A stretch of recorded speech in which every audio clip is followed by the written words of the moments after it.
All right, let's bring in Greg Jarrett, Fox News legal analyst, to weigh in on this. Hey, Greg, what are your thoughts? What's your reaction?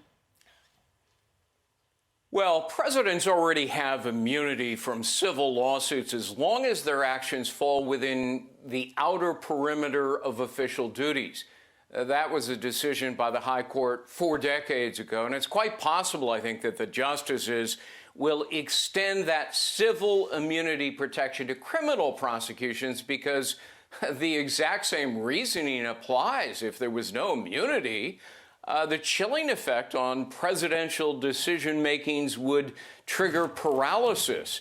America would be ruled by a committee of lawyers. So if the Supreme Court does grant, let's call it immunity with conditions, then they'd have to remand Trump's case back to the trial court to decide whether those conditions have been met. Another possibility here is the High Court will say, well, there should be some immunity for presidents. We'll give you a little bit of guidance, but we're sending it to the lower court to figure it out. The Supreme Court has done that in numerous cases. But either way, the process will be time-consuming, briefs, court hearings, a further appeal. So it would seem impossible that a trial could take place before the election. Couple of things, Greg. So they'll hear the arguments, but they're also setting up precedent for the future.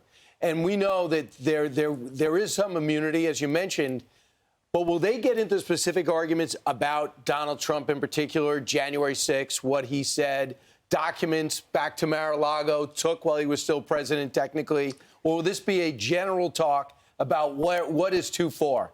If, for example, a president does an Aaron Burr and shoots Alexander Hamilton, had he not been vice president, that will never, you'll never be immune from that. That's extreme behavior. Yeah, I suspect that they will not get into the Trump case because the Supreme Court, when they took this case, framed the question very broadly, whether presidents should enjoy some form of immunity. So, I tend to think they don't want to get into the nitty-gritty of the Trump case itself, even though that's the reason it was brought to the High Court. All right. When you lawyers often talk about the outer perimeter of presidential action, official duties, what is it? Where is the line of the outer perimeter?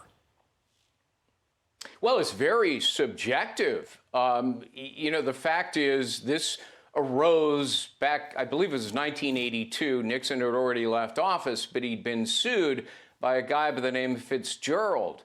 And the Supreme Court eventually took the case, and they said, look, there's got to be some protection for presidents. Otherwise, they won't be able to do their job. They'll be defending themselves in a myriad of civil lawsuits over every decision they make that affects any individual. As I say, the same sort of reasoning applies to criminal cases. What I worry about is, a president who has to make a very immediate and important national security decision, let's say take out a terrorist leader, that could be described as murder. Should a president be charged then with murder when he leaves office over something like that, when he's protecting America's national security interests? I don't think anybody would say so. Probably there's got to be some immunity here. Probably the best example of that, of course, is when President Obama used a drone to take out a 16-year-old American citizen in Yemen. Basically, what we're talking about here is one branch of the government either limiting or basically eliminating another branch of government.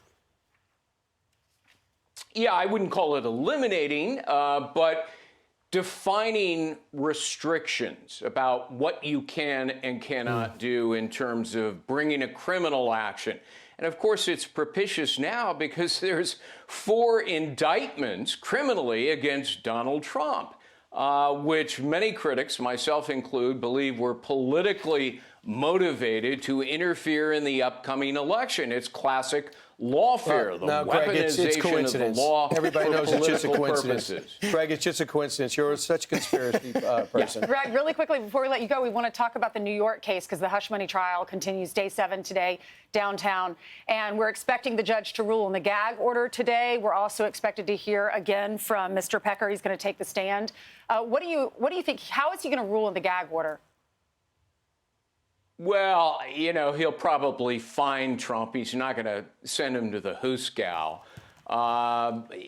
As far as Bragg's case, I mean, his theory is that it's a crime for a candidate to suppress damaging information. Are you kidding me?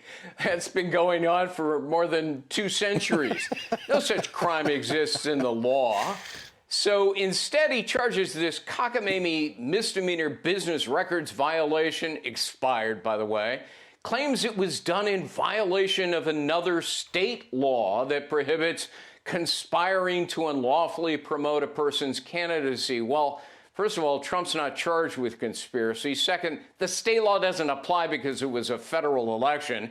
By the way, the statute of limitations is run on that misdemeanor as well. And finally, it's not unlawful to suppress a story.